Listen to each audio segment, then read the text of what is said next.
द्वन्द्वातीतं गगनसदृशं तत्त्वमस्यादिलक्ष्यम् एकं नित्यं विमलमचलं सर्वदी साक्षिभूतं भावातीतं त्रिगुणरहितं सद्गुरुं तं Namami.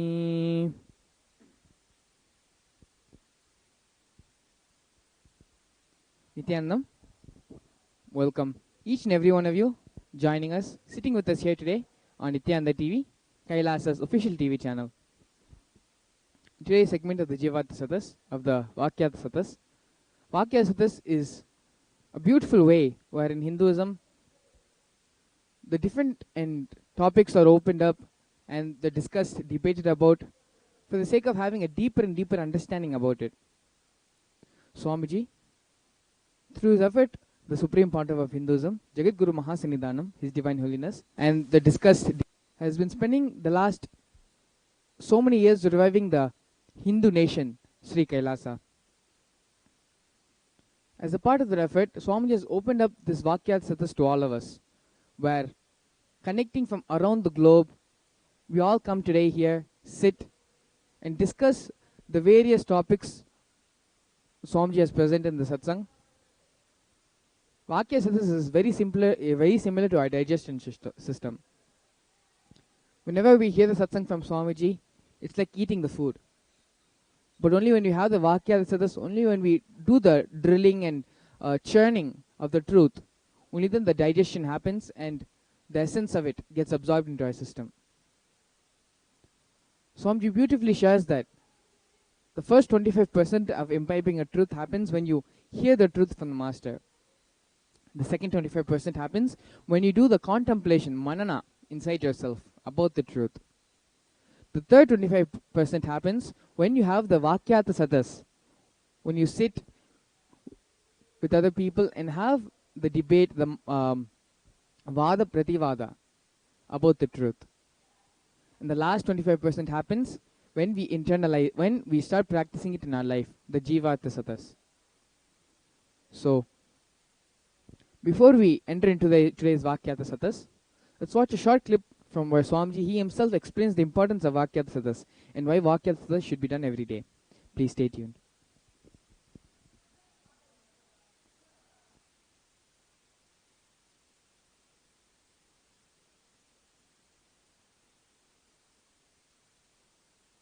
Is 100 times superior to Shravana. Internalizing is 100 times superior to listening, and living is 100 times superior to internalizing.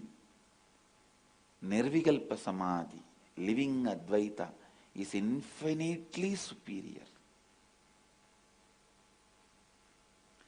Please understand, you need to listen and internalize again and again and again. That is why I am insisting on Vakyartha Sadhas. Even if there are 2-3 sannyasis in your ashram, start the Vakyartha Sadhas. Slowly devotees will start gathering. Everywhere, in every ashram, every center, just like puja is compulsory, Vakyartha Sadhas should become compulsory. More and more learning, more and more internalizing, more and more completion. Understand, other than the spiritual solution, there is no solution.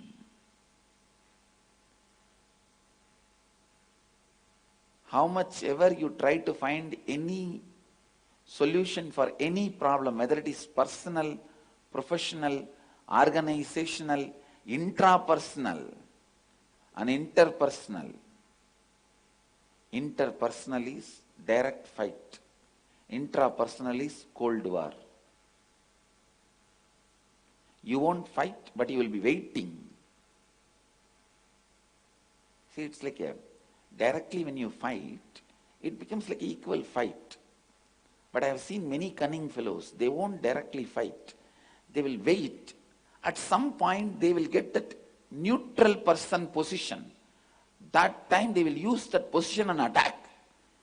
When somebody else is attacking him and he is fighting with somebody else, he is a neutral person. Now come on, use that and attack.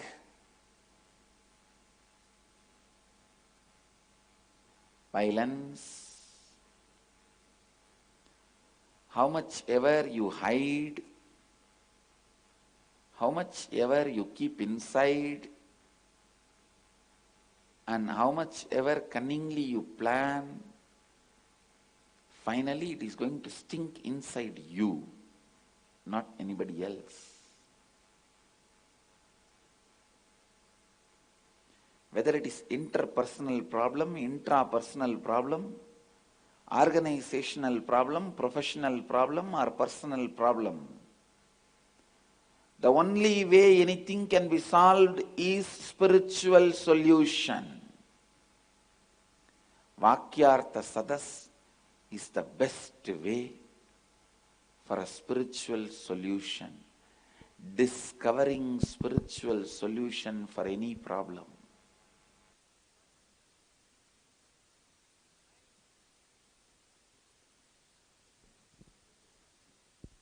We're back.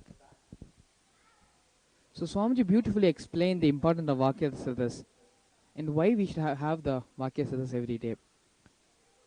Over the past couple of days, Swamiji has been expanding on the after effects of Pralaya since December 14th, when the Pralaya has officially ended. Past couple of days, Swamiji has been telling us to, before taking any decisions, before moving forward with our life, sit and internalize the past and find out from where the Pralaya has influenced us, influenced our decision making, and identifying those and making them redundant, renouncing them, discarding those decisions and thought currents of our life. Because Swamiji had beautifully said that the Pralaya was so powerful, it did not just affect the whole world, affect different parts of humanity, but it has gone and sat inside each of our systems, as the decisions we make based off the effect Pralaya has had on all of us, physically and mentally. Yesterday's Jivata Sadhas and yesterday's Vakyartha Sadhas, we had gone in and discussed about how can it be possible for us to identify those thought currents and those decisions which we had taken during the past 6 months. 6 months is a very long time to sit and reflect upon all the decisions which we make. A decision is not something which you do, decisions are not something which we do every other day. It is something which we make hundreds of decisions every single day. And so when Swamiji says that we should sit and introspect and look into all the decisions which we made in the past 6 months, disregard them and make sure that the Pralaya does not have influence over our life anymore. A lot of internalization, a lot of discussion needs to happen on this topic. Previously, I had also mentioned a point where the Pralaya was like a storm happening outside. And Swamiji took all of us into his womb and gave us the rebirth. So now after Pralaya, we are all like newborn babies. And it is in this next few weeks, next few months, which is very crucial and important. Like how a child, how he develops his root patterns within the first 7 years of his life.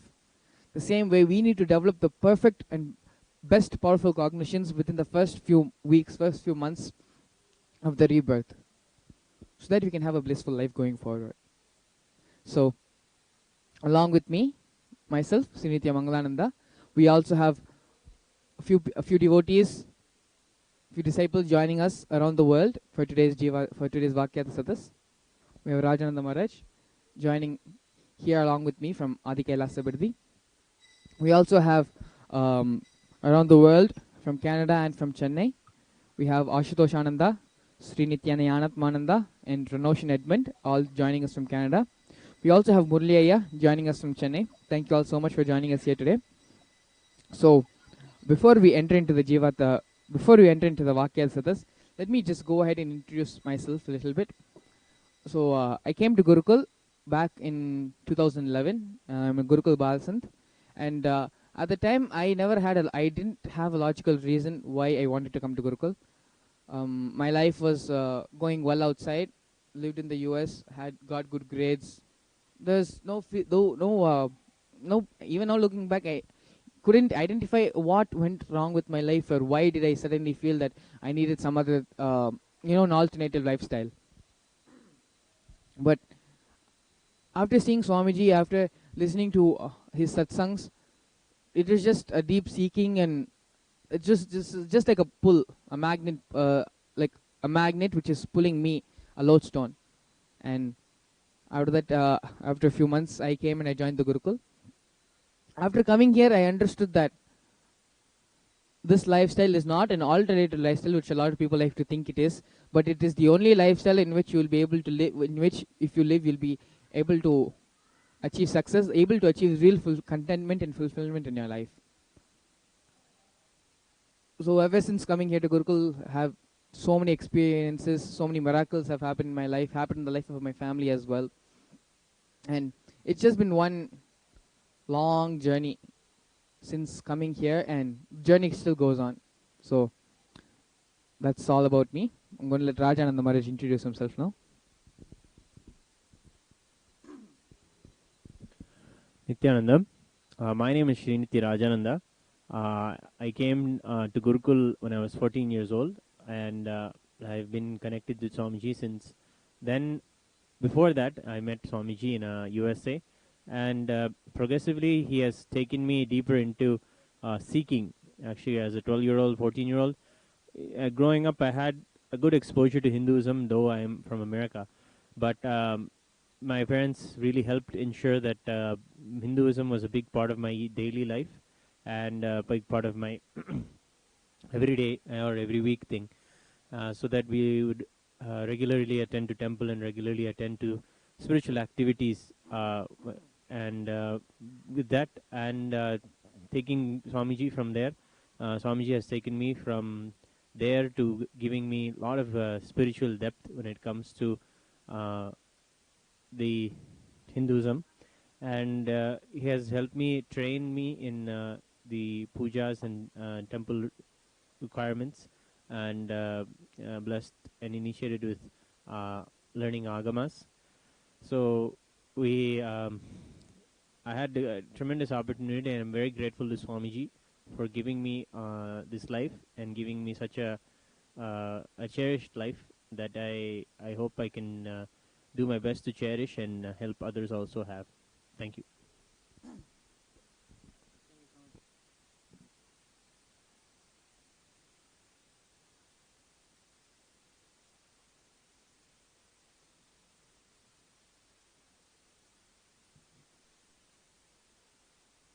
Am I audible now? Yes. So thank you so much, Rajananda Maharaj, for introducing yourself. So next we can go ahead and have Jnanatmananda, Sri Nithyananda from Canada. Go ahead and introduce yourself. Nithyananda Maharaj, Nithyananda everyone. Thank you. My name is Sri Nithyananda, and I grew up in Canada playing ice hockey and video games and all kinds of sports. I played ice hockey for 30 years and played badminton competitively, and baseball and a lot of different things. And then I ended up being a computer engineering technologist for one of the leading companies for a couple of years, and realized that that future was not where I wanted to be going. The people there were not blissful. They were just getting old. And so I went to university thinking that that was the place to find knowledge and the meaning of life. But fortunately or unfortunately, after getting an education degree there in Montreal in Canada, I realized that they also didn't know why we were here. And I thought that's unusual that there's so many humans here, but none of them seem to know why we're here. And so I started meditating and found Bhagavad Gita. And through that process, saw Swamiji on YouTube and was able, and immediately noticed him as different than the 100 spiritual teachers I had studied before, and had the opportunity to go to India in 2009. And when I had initiation from Swamiji in 2009 in Vancouver, actually, first time physically meeting him, I went for about 7 days, and I had about 12 experiences that I just couldn't explain. It just didn't make sense. Didn't make sense at all. That's the best way I could say it. During meditations, it was like we were in a hall. In the first day he was there, he gave a lecture for about an hour. There was a few hundred of us in a hall, and he was saying something, and I just had a big question in my mind, a big doubt about what he was saying.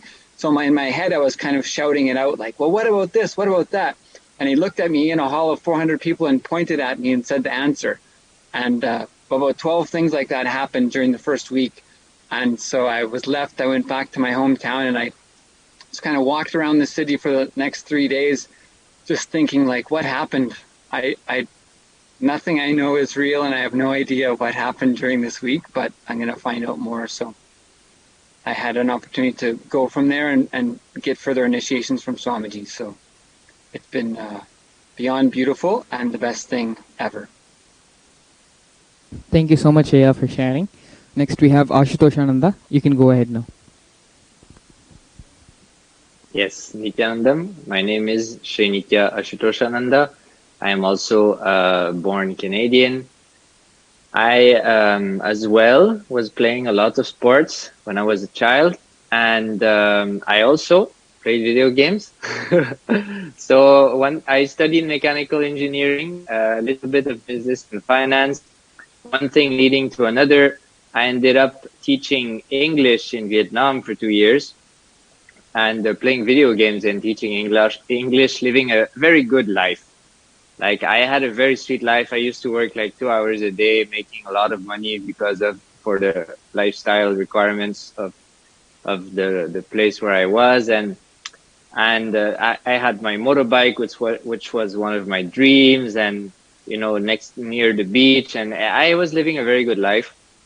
But after 2 years of living this life, I started to experience two things. The first thing is the same boredom which I had in Canada started to happen in Vietnam, and that really puzzled me, because I was like, I changed everything.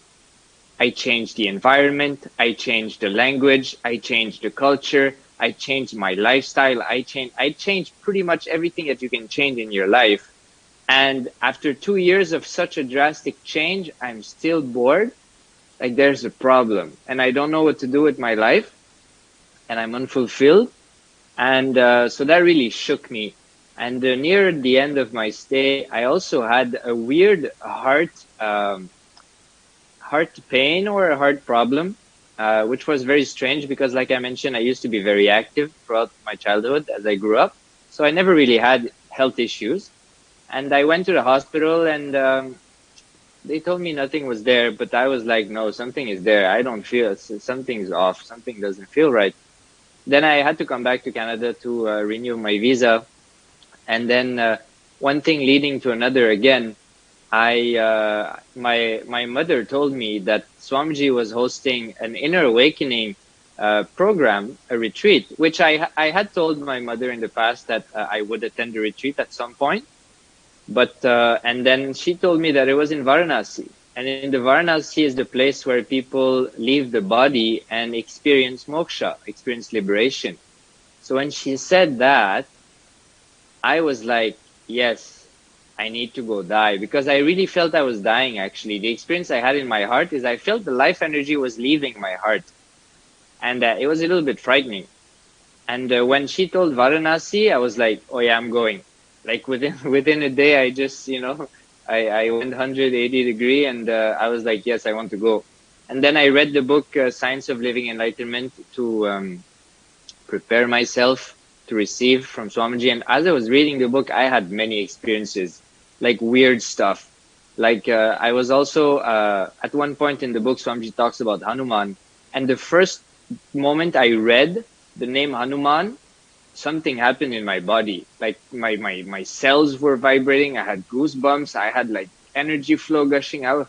And I was like, oh my God, what's going on? Like, there's something. And I felt like somehow I know this. I had this feeling very strong. So anyways, I went to Inner Awakening, and it was an amazing experience. Swamiji, Swamiji giving you these experiences where, again, like Srini Atma was mentioning, it's beyond logic, it's beyond understanding, and it just makes you feel connected. It just makes you feel connected to something bigger, to something higher. And yeah, after that, I took the sannyas training, and I got initiated into the lifestyle of Krama Brahmacharya in 2014. And since then, I've been in the Sangha, and it's been an expansion of consciousness, and very nice. So I'm very happy to be here tonight for this Vakyartha Sadhas. Thank you for having me. Thank you so much for joining us here today. So next we have Murli Ayya from Chennai. Yes, Ayya, you can go ahead. Thank you, Maharaj. Nithyananda, everyone. Murli from Chennai here. I'm actually a teacher, trainer by profile. I met Swamiji way back in 2013, and it has been a very memorable experience with a lot of little miracles happening. And the way he is making his presence felt around me is really amazing. Even today, I used to feel that he's somewhere around watching every one of my actions. And that is pushing me to more awareness of what I'm doing.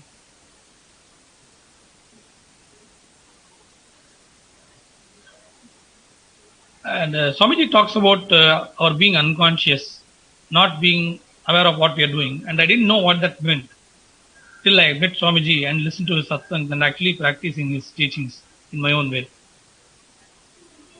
Yes, I have been unconscious. And again, one more Swamiji's statement. Life before Guru is maybe logical, but life after Guru is magical. And I'm able to see that, yes, it is magical indeed.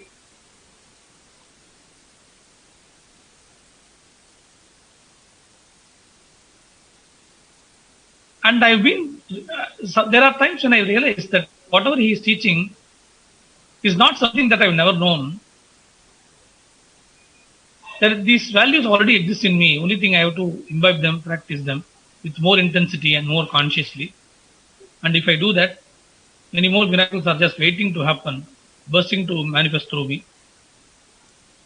And this platform, Vakyartha Sadhas and Jivatha Sadhas, I think will help me do that. And what actual miracle happened? And what are the teachings that really clicked with me? Let me answer all these questions during the course of this discussion, as and when the relevant situation comes up. As of now, I will not occupy any more mic time. Thank you. Thank you so much, Thank you, Ayya. Swamiji, and thank you for this opportunity. Yes, thank you so much, Ayya. We also have Ranoshan joining us from Canada. Yes, Ayya, you can go ahead. Hello, everyone. Thank you for having me. My name is Ranoshan. I'm from Toronto, Canada. And I study software with a little bit of medicine. And I've known Swamiji since 2013. And it's been a long journey. Everybody here has had a super journey with Swamiji. And actually, one thing I wanted to just quickly share is the experience, just a quick little sharing of the Paramashivoham. So Swamiji started the Paramashivoham sessions back in, I believe, March, when the Pralaya was really starting to settle. Or I guess I should just start. And actually, I think I spent 10 seasons consecutively with Swamiji. And it was such an amazing journey. Like every day, Swamiji's coming for Bhava Samadhi Darshan. Swamiji's coming to come and sit with us in courtyard sessions. Every day's new session, power manifestation. It's like just having Swamiji in your life makes life so sweet. Having Swamiji in your life changes the whole thing. And actually, Swamiji, personally, Swamiji is like a mother. Swamiji takes care of every need. Swamiji makes sure you're completely protected. And Swamiji makes sure you be the best of what you are and completely enjoy the best of what you are. And so this is just a quick sharing I wanted to share. And it's just this Paramashivoham thing. I just wanted to also quickly share about this is I can say attending 10 Paramashivoham sessions, no single one is like the other. Every single Paramashivoham session right now, even the one that's happening right now, is completely unique. And now there's one happening in January 7th. This one I'm very excited for because I have no idea what's going to come, but I know Swamiji is going to be there, and Swamiji is going to make a huge blast into this new year. It's going to be an exciting thing. So I just really wanted to quickly share this and just this excitement I have for Swamiji, and just just the fact that Swamiji is in the life, it makes life actually exciting. Every day's new thing, every week's new thing, every month is a new thing. And now next month, Swamiji is coming for Paramashivoham. It's like completely unexpected, but it always keeps life exciting. So yeah, this is just something I quickly wanted to share. Nithyananda. Thank you so much for joining us here today, Ranoshan. So let's get into the Vakyartha Sadhas now. Those of you who've been with us for the past couple of days, who've been tuning into the Nitya Satsang for the past couple of days, Swamiji again and again has been reiterating how the Pralaya, how man-made calamities and natural calamities, both of them ganging up together and proving to the world that humanity, the system, all the system which humanity has made, all the man-made system, how flawed all of it is. And one of the other main things which Swamiji has also shared with us doing in the course of his satsang is how the Pralaya has gone and sat into each and every one of us. The way I see it is, Pralaya as it happened, as Swamiji beautifully even shared over the past many months during the course of the Pralaya, it is a cosmic happening, and it is directly interlinked with the constellations and the stars and planets above us. That is why it started at a certain eclipse and ended very recently at December 14th on the solar eclipse. A whole science of Jyotisha and astrology is also based on this, where based on certain constellations, based on certain planets and rasis, our mindset is affected, our body is affected, our whole life is affected in such a way.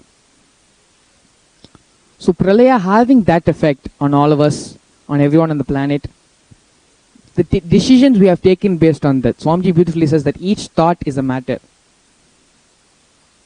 And so when these matters are created and formed in the environment of the Pralaya, when they go back, when they come and settle back inside our system as various decisions, various thought currents which we've generated over the past 6 months, that is how Pralaya is sitting inside of us.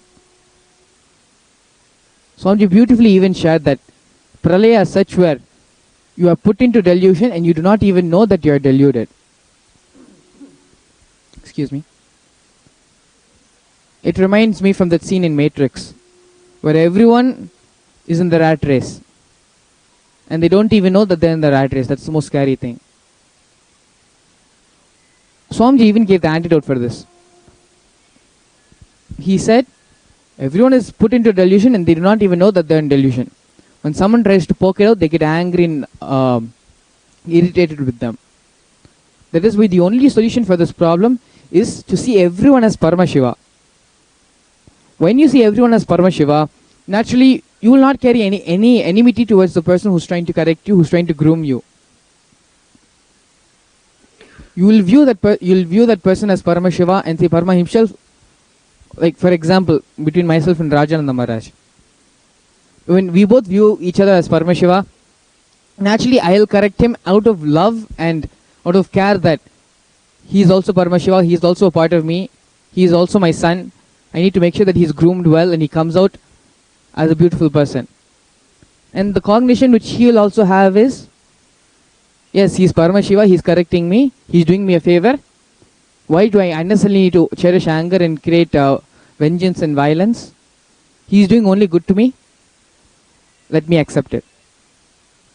So when we view each other as Paramashiva, that is the only solution where Swamiji says that we will be able to relieve ourselves and relieve each other of the delusion which has occurred to us because of Pralaya. Apart from this, Swamiji beautifully is withholding us every day during the Nitya Satsangs to make sure that we stay aloft during this voyage of coming out of Pralaya and we emerge safely on the other side. So the question which I'm going to bring up today here for the Vakyartha Sadhas is, what are some of the practical ways in which we can practically live this in our life, practically live that Paramashiva, each and every one of us are Paramashiva. We seeing everyone as Paramashiva. What are some of the practical ways which we can do that in our life and help all of us, help each other to come out of this pralaya? Yes, Raja Maharaj. Yes, Nithyananda. And when I was thinking about this, and one way we can connect is, it is not something that you need to engage in, it is actually already the reality. It is not some new reality that you're trying to create and creating some way of looking at the world that is Paramashiva. It is actually the original space. So to come back to that, whatever is happening to you, whatever is going on in the world, whatever is happening is not something that is your creation only, but it is the will and the manifestation of Paramashiva alone. So in that way, it's more gratifying to see what's going on in the world that you have, to see the world around you, than to think it as just dead matter. And as you said, every thought has a weight, every thought has an effect on everything around us. So one thought that I had when we were thinking about what has settled down inside, because rooting out these points only will help us realize how to align again when remember we are Paramashiva, is the decisions you made in Pralay, you shouldn't act on those decisions now. So I was thinking, there's also decisions that we don't make, which is a decision in itself. Negligence, not deciding something. It is an action in itself. In Karma Yoga, Karmanyavadigarasya ma phaleshu gadachana ma karma phale heturbur mate sankostu karmani. You have no right over the actions that you do. You have no right over the results of the actions you do, and you have no right to be in inaction also. Bhagavan, Shri Krishna declares in Gita. So inaction itself, not doing itself, is a sign of that settlement of that pralay. So I'm just also looking back in the year and seeing where all I didn't do what I didn't do something because I didn't think I should, or I didn't think it's worth it. And it's hard. It'll take some time for someone to get through to somebody, or to get somebody to understand something. For example, you want to explain something to somebody, or you need their support somewhere, and you need to get their help, or you need their support, or you need them to mature, or you need them to step up and do something. So when it comes to just having to have that conversation, the whole thought of how that may go happens in my mind, and I just leave it. I just don't know. And a lot of my time I have been actually spending and brooding over how do I get things around me to happen, and moving things faster, moving things at a good space. So in the process of manifesting different things, making different events happen, making different rituals happen, making different arrangements happen, I learned that yes, there is a good way if you align everything to how the Swamiji, because we are doing Swamiji's work here. So one way is I should align like that I am doing Swamiji's work, and enrich everybody to align with that. But in that also there are also that is beautiful, that is it, but that is not sometimes enough. There's more that you need to do to come down to another person's level. So I was just thinking over how I let that negligence settle inside me during this prayer, and how rather than when I react to somebody, when I say please do this has to happen, it doesn't come out of the urgency that something work has to happen, that I've become suddenly aware that this needs to be done, and it needs to be done. It comes. I realize that it comes out of a frustration that I've been made to realize this has to be done, and now I have to make it happen. So the very attending to life has the way life brings me awareness to different things is something I became irritated with. Oh, this is also there. Oh, that's also there. Oh, that's also there to do. just the relationship with life at that moment has become, it's just very overwhelming and it's not something interesting. So that's where in those moments I feel where I have missed that the whatever is happening is because of Paramashiva, because of me. And in those moments only I need to find a way to heal from those irritabilities and think more into how do I make those events something that I can transmute into a good experience for myself and others. I realize there's a tremendous amount. One of the biggest things I learned this year, and especially through the example of Swamiji, is the amount of patience he has. An amount of that in that patience itself, a tremendous amount of tyaga is displayed. Just to be patient with us, step by step, giving us guidance and telling us what is the next thing. Work on this first. Work on this.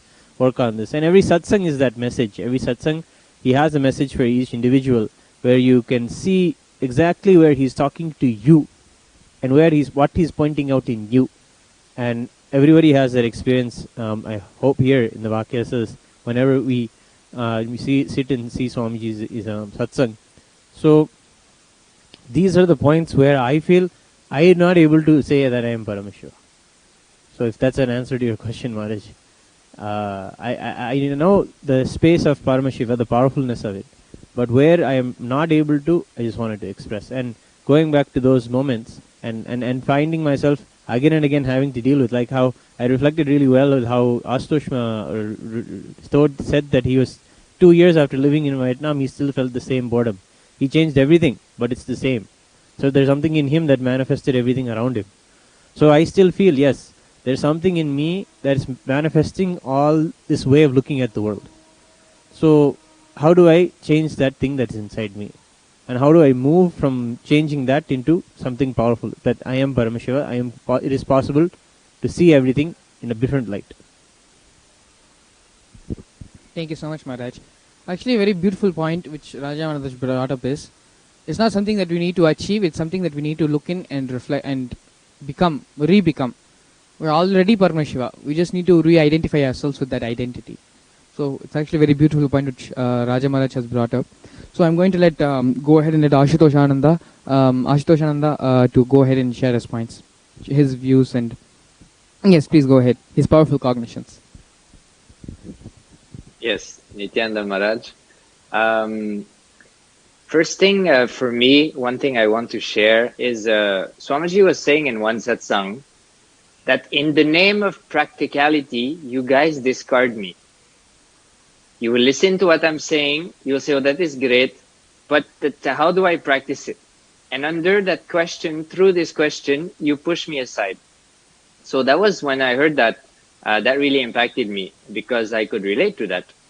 And another thing that Swamiji was saying is that there is the objective reality, the subjective reality, and the cognitive reality.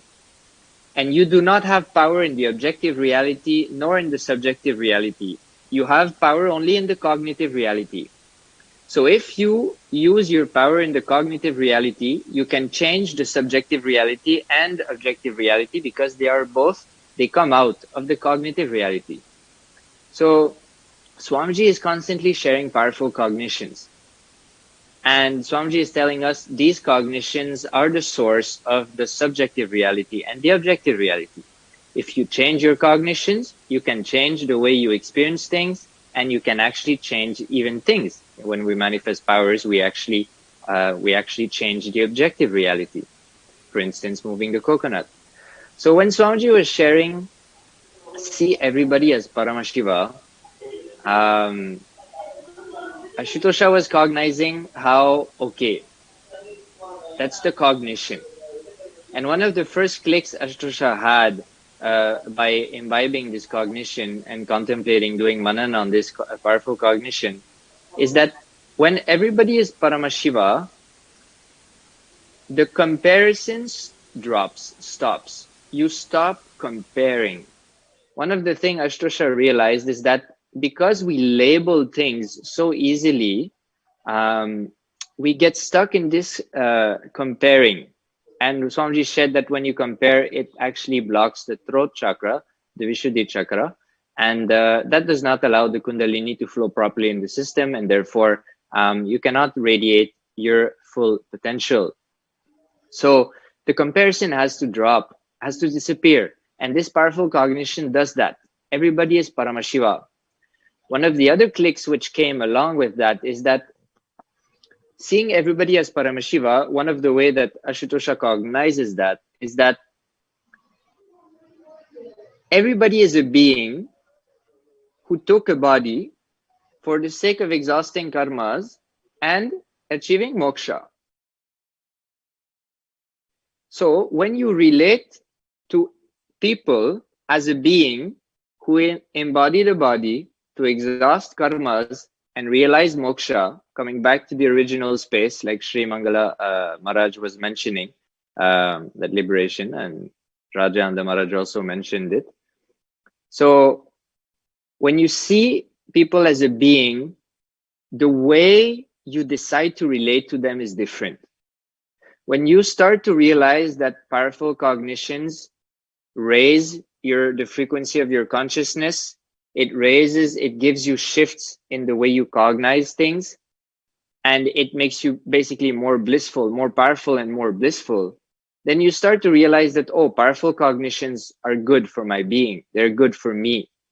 So if that person is also a being that needs to go towards moksha, then naturally you will feel like sharing that in some form. So when everybody is Paramashiva, Ashtosha feels that it's a space where it's a consciousness relating to consciousness and enriching itself, enriching each other or itself in the process. Like Swamiji was sharing, everybody, all gods and goddesses are infinitely powerful, infinitely everything, which doesn't make sense with the dualistic logic. But the more, when you have this cognitive shift and you start to contemplate on the dimensional, multi-dimensional logic of the universe, you start to realize that, yeah, so it's actually super practical. This, I am Paramashiva, you are Paramashiva. Because if you cognize it, it will impact every decision you make when you engage with someone. So it's very much grounded into reality. Because the source of each decision we make when we engage with someone depends on the cognition you cherish. If you cherish that this person is separate and that this person is achieving something which I want, and you compare yourself, then the way you relate to that person will be in a certain way. And that relationship will manifest a certain reality. But if he's Paramashiva and I am Paramashiva, and we raise each other and share, exchange whatever light of consciousness that is experienced here, you share it with that, then the decisions will be different, the reality you experience will be different. So it's actually very practical. That's one of the main clicks Ashtosha had regarding this powerful cognition. Thank you so much, Ashitosha. We can go ahead and let Ranoshan share his cognitions and ideas and views about this. Please go ahead. Nithyananda. Actually, what everybody's shared so far is really giving me one click. This space of Mamak Sankalpam, Shiva Sankalpam. My will, becoming Paramashiva's will. And exactly the click that's happening is just a space where always we're manifesting some sort of reality. Always we're manifesting a space where we're manifesting the space of Ekoham Bahushyamaha, let me become many to celebrate me. Always we're manifesting the space. Whether we feel we're actually enjoying it or not is different, but we're always manifesting this space. And exactly the click that's happening is before Pralaya, or I guess during Pralaya, we're manifesting this declaration as Mama Sankalpam, as this will. And then with this will, there's whatever kind of the delusion of free will, basically. Like we choose to go into delusion, play with the delusion, and then fall into the delusion, cherish the delusion, all these things. And then with that, we go into like all these ups and downs and like that whole mess. All these things we can all relate with. But this thing of relating with everybody, really treating everyone as Paramashiva and treating yourself as Paramashiva, then it's again realigning to Shiva Sankalpam. Now there's only one will. There's only one Paramashiva. Paramashiva is the only Purusha. And as Ashutosh was sharing, is this cognitive reality. See, once this cognition really settles in the system, that Paramashiva is actually the only Purusha, treating everyone as Paramashiva, even yourself as Paramashiva. No gap. With this whole thing manifesting this space of Ekoham Bahusyamaha, the life becomes so sweet, actually. This whole, I can share one experience is when Swamiji started sharing this powerful cognition, the first person I really experienced this with, the first person I really at least in this house, the first person I really experienced this, is actually Paramashiva, is my mother. I really saw that Paramashiva manifested himself as mother just to experience me. And I manifested myself as Paramashiva just to experience her. Paramashiva manifesting as Paramashiva just to experience Paramashiva. It became actually such a sweet Leela. And then my father. And then all these things, the sort of ripple effect started to happen. I was saying, wow. Like during Pralaya, I can say, even during most of the life, maybe once or twice, just by accident, just by Guru's grace, just by Swamiji's grace, I'll have this glimpse. Really feeling myself as celebrating myself, really experiencing that space of Ekoham Bahusyamaha. But it wasn't conscious. It was by accident, by Guru's grace, actually. I won't say use the word accident. But now, the cognition shifts. The cognitive experience, the cognitive reality of treating everyone as Paramashiva changes the whole play. Because then, really, not only your experience, but the very experience itself, the whole manifestation of life, becomes you celebrating yourself. The whole life becomes a power manifestation. Life itself is already power manifestation. This is different, but now it becomes a very conscious Leela. So really just the main click that's happening here is during Pralaya, it was a space of Mama Sankalpam. And then with that, whatever comes with this. Coming out of Pralaya, translating this Mama Sankalpam into Shiva Sankalpam by treating everyone as Paramashiva, treating ourselves as Paramashiva, really manifesting this space of Shiva Sankalpam and enjoying this space of Ekoham Bahusyamaha. And with this, automatically everything else falls into place. All the activism starts, the friendliness starts, intensity starts, patience starts, everything happens. All the best things happen, so Mangalatva happens. So this is just one thing, one click that I wanted to share. Nithyananda. Nithyananda, thank you so much. So actually, just like to reiterate a point here. Seeing everyone as Paramashiva, seeing yourself and everyone as Paramashiva, one of the best ways which that can happen is like how beautifully Ranoshan had shared. Power manifestation. As simple as power manifestation. Even like how Ashitoshananda Maharaj had also shared. Just simply rolling the coconut, that's enough to bring in the space of Paramashiva in you. Even the rolling of the coconut happens only when you view yourself as Paramashiva and view the life as Paramashiva. You and the coconut connecting to each other from the same space of oneness, having the same cognition of Paramashiva. Only when that happens, the coconut moves. So one of the best ways, like practically living Paramashiva in our lives is power manifestation. Thank you so much for bringing up that point. So I'd like to go ahead and let Murli share his cognitions now, cognitions and thought currents. Please go ahead. Thank you, Maharaj. Swamiji advises us to actually drop all the cognitions, all the decisions that we made during Pralaya.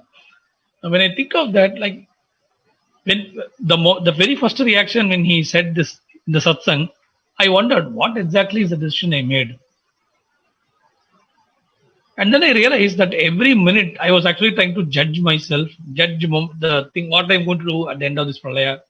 Every minute. In fact, the number of decisions are too many that I'm not able to even imagine that I had done anything at all. And every minute it kept changing. Like, okay, from now on, everything will go digital. So there'll be no personal contact with people. Everything will be only online. I'll never get to meet people. I will never. So now on, the idea of travel itself will become redundant, will become meaningless, needless. So we'll just meet people only virtually, never face to face. So these are the some cognitions I had, and I understand that how silly all those things were, because even as I so-called made this decision, I now realize that I should not have thought like that. I should have just been still. I should have waited patiently, like Nandi, to see how things go on. To just wait to see what manifests.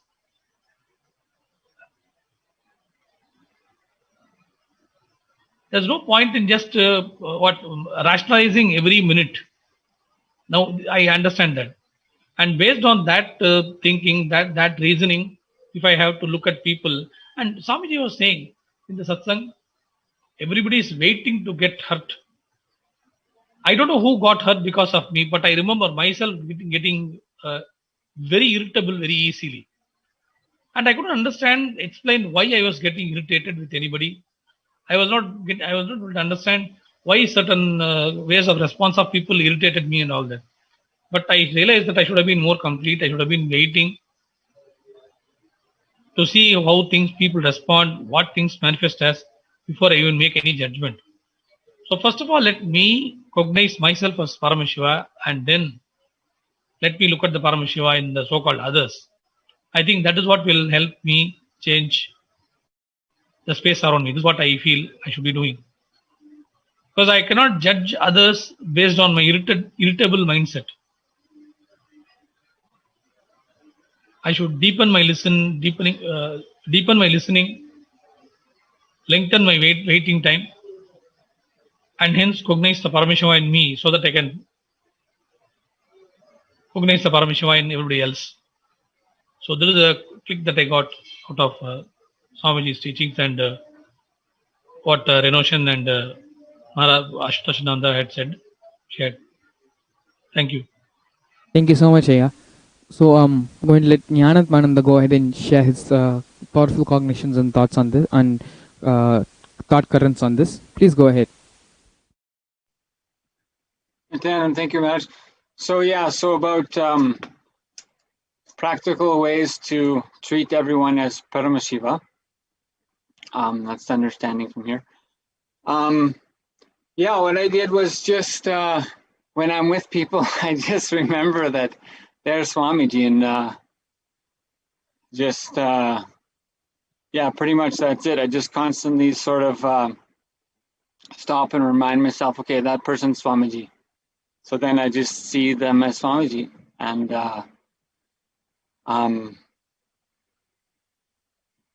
that's it. It works really good. And so then the other part that I found works good is the cognition of do it now. Like Swamiji said, stop being the reluctant warrior. And so that's kind of the way it is. It's like if you're Hindu, actually, then you're in a war, whether you recognize it or not. But even from Mahabharata, like the Bhagavad Gita, the Kurukshetra that everyone is in is the daily struggle between choosing you or choosing Guru. So that's choosing your lower identity or higher identity. That's the war that's constantly going on inside. And so anyway, when you have initiation with Swamiji, and then anyway you're given a blissful opportunity to live, then just having this cognition of do it now. Whatever happens, whatever comes inside, do it now. I mean, this is the understanding here is like if you're standing beside Swamiji and he says something, the best thing is do it now. And anyway, he's there supporting every way throughout the day. And then if someone brings an issue or problem or question, cognition is do it now. So it's like there's no avoidance of that issue or thing. It's like we just treat it as though it's my own cognition and doing it now. And so if we're viewing that person as Swamiji and doing it now, then that combination is going to make the best thing. And there's never a sort of putting off plan that I'll quit sometime in the future. So I'm just pushing until I get to quit. So I just felt that cognition of do it now is really helpful. Yeah, so it's something you can use in every situation, and that will never change, and there will not be any delay. And then also it takes care of seeing people as Paramashiva, because hey, everyone's Paramashiva and I'm Paramashiva, and we have to get done now. So here we are together, Paramashiva sitting with Paramashiva. Let's do what Paramashiva with Paramashiva would do. Let's do it now. Thank you so much, Aya. Actually, so just going through the whole discussion which we had in my head a little bit, I think the best answer which we've come up with, like which Ranoshan had actually given, is doing the power manifestation and experiencing everyone as Paramashiva through the power manifestation. So that's actually the most practical way, I think, which we can experience Paramashiva is Paramashiva in. Because when you are doing power manifestation, to make a certain power manifest, you need to cognize first that you need to first reconnect yourself with Swamiji in that feeling connection. Cognize that you are also Swamiji, the coconut is also Swamiji, or whatever power it is, and experiencing the whole scene as Swamiji, as Paramashiva. When that happens, naturally, the power manifestation takes place. I think so. Continuously, again and again, spending time doing the power manifestation is what is the best ways to practically reiterate this Paramashiva, reiterate this cognition of everyone as Paramashiva and you are Paramashiva as well. So when we say power manifestation, what do we actually mean by power manifestation? Is it just sitting and tying rice and trying to read through the third eye, or is it sitting and doing body scanning for people, sitting and giving people the remote, sitting and giving the remote vision experience to everyone? Those are a few aspects of power manifestation, or the Shakti Avishkarana. But power manifestation is something which happens, which you can start implementing in your everyday life. Power manifestation, it's very similar to puja. Earlier when we had our discussion about puja, puja was something which I used to like saying, puja is not a ritual, but it's an attitude which you have towards life. Power manifestation is more or less the same way. When you view everyone and everything as Paramashiva, naturally whatever you do from that space is power manifestation. Even if it's not just the attitude, but even having the simple awareness of every single action that you do from now on, be it walking or talking, anything you do, just bring your awareness to your third eye, to your Ananda Gandha, and remembering Swamiji. That is equivalent to power manifestation. Because bringing your awareness to your third eye or to your Ananda Gandha, both will help you again and again remember that Swamiji is residing in these places, Paramashiva is residing in these places. Bringing awareness to that will automatically make you remember that you are Paramashiva, the person who you're talking to is Paramashiva, and what you're talking about is also Paramashiva. To have this experience of Paramashiva again and again in your life, to have this experience of Paramashivoham, where you are Paramashiva. Swamiji is beautifully conducting a program from January 7th onwards, where he's giving Paramashivoham itself a breakthrough, a conscious breakthrough. Let's now watch a small promo video about Paramashivam. Please stay tuned.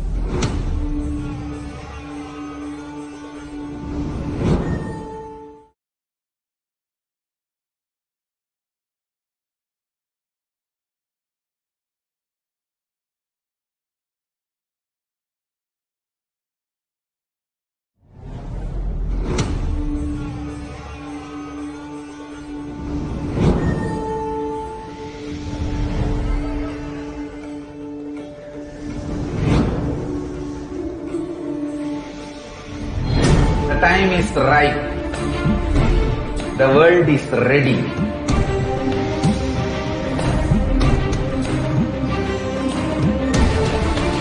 You are going to experience literally Paramashiva.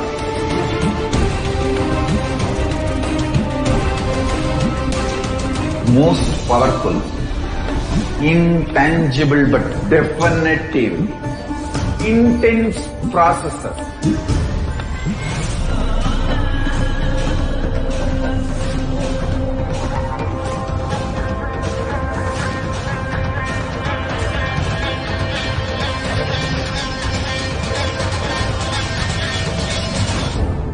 This is the most powerful spiritual nuclear explosion, that strong force of Kailasa landing on planet Earth directly. one thing I can be sure, you will not exist end of the program. I can guarantee that. Only Paramashiva will be there.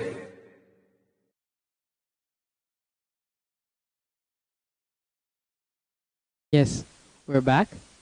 So, this Paramashivam,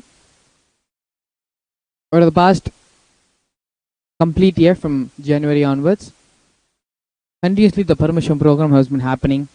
Many participants has been coming and getting healed, getting benefited. Now for the Paramashivam program itself, Swamiji is going to give a completely different breakthrough, a conscious breakthrough to the program, starting from January 7th onwards. And the best way to come out of the delusion, we can go on doing the Vakyartha Sadhas, we can even do the Vakyartha Sadhas, living this power manifestation in our life.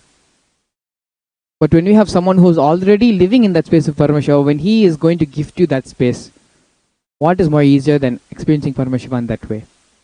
So, if you want to enroll yourself in the Paramashivam program, want to have the full benefit of living in the space of Paramashiva, coming completely out of the delusion which the Pralaya has set in, all you need to do is visit the website paramashivoham.org and register yourself for the Paramashivam program. It's completely free, and the best thing about the program is sitting in your home, in your couch, you can attend the program. A beautiful thing which has happened is Swamiji bringing everything to the digital world, making everything online and available right to your home. Swamiji says, if you can't come to Kailasa, Kailasa will come to you. So, please go ahead, visit the URL being projected below, paramashivam.org, and register yourself for the program. I would like to thank all the panelists joining us here today for the Vakyartha Sadhas, helping all of us, not only the viewers, but each and every one of ourselves, to have the power manifestation not as just 1 hour session in our day-to-day life, but as something with which we live in and day out. Continuously having the thought of power manifestation, of experiencing Paramashiva in our life. The experiencing Paramashiva in our life is basically what? It's not just about a cognition which is supposed to bring us out of delusion and pralaya. It's a way of existence. You can choose to live like a normal person, you can choose to live a magical life. That decision is completely up to you. And Swamiji has made that very easy just by carrying a single cognition in our life. You don't need to go through training or go to Hogwarts or something to sit and learn magic. Swamiji has beautifully made magic into a capsule where you just need to carry a cognition in your life and let the magical things happen to you. So, I'd like to again thank all the panelists who's joining us here today. And let's enter into the Nitya Satsang. Prepare ourselves to receive Swamiji. Please sit with your head, neck and spine in a straight line. Close your eyes and bring your awareness into your Ananda Kanda. Visualize Swamiji sitting there in your Ananda Kanda as Paramashiva. 25 heads, 50 hands.